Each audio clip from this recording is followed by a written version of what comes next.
in the assignment is to create a list-based contact book and a set-based contact book. I'm going to start with list-based contact book. So let's create the class list-based contact book. And we want this class to be an actual contact book. So implements contact book. And any class in our application can call itself a contact book, but then you have to implement the three methods. In this case, add, find by name, and delete by name. This is the list-based contact book, so it's quite logical that we pick a list for storing our contacts. Let's call it contacts.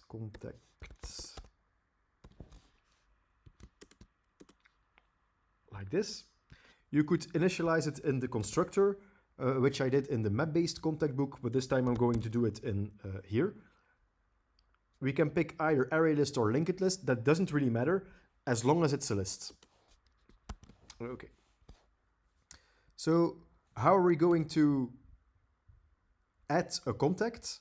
Well, that's simple. Contacts.add new contact. Okay. Now we're going to do find by name, which is a bit more difficult than it used to be in the map-based implementation. Why? In the map-based implementation, the name was a key, so we could just look up in this dictionary, look up in this map, and find the value that corresponds with the name, with the key, which is not possible here. So here we have to do it manually. So what I'm going to do is I'm going to iterate over every contact. So contact in contacts. If this contact that I'm holding right now, its name is equals to the name that I'm looking for, well, then you found the contact you're looking for. So I'm going to return it. If I check every contact and I couldn't find it, then I'm going to return null.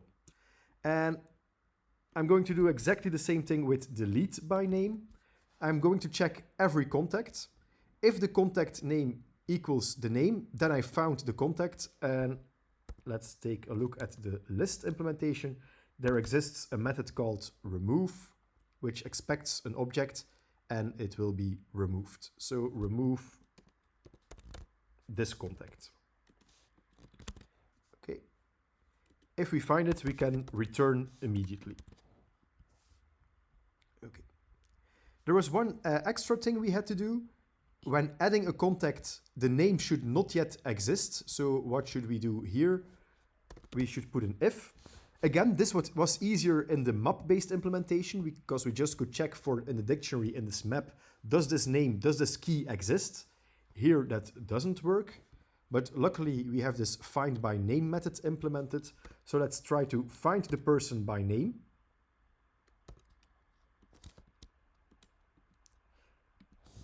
And if this person is found, then we should not add it. If it is not found, which means we're returning a null, then it should be added. Okay. Now let's go to the startup application. And now instead of the map-based, I'm going to use the list-based. And this should do exactly the same as the previous version. So let's run the code. But we see again that it's using this default implementation or the default toString method of Java. Solution, well, I'm just going to take the code here, paste it here.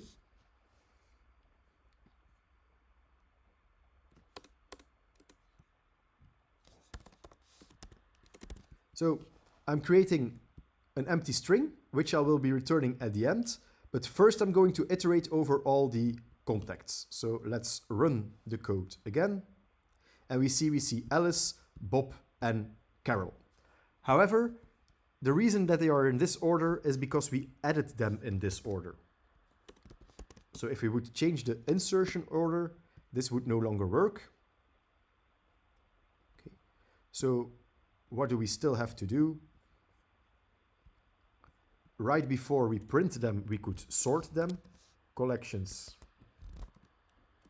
dot sort our contacts. Run. And we see that Alice, Bob, and Carol now are in order. We could do the sorting here, or we could do the sorting right after adding a new person. If we do this, we know our contacts will always be in order. So let's run the code again, and we'll see Alice, Bob, and Carol are still in order. So what should we see? That using a list is easier to implement, or when we use the list, it's easier to implement the toString method. Why? Because we have a list and we can do the sorting on the actual list. The problem is that finding, deleting, and adding contacts is a bit more difficult.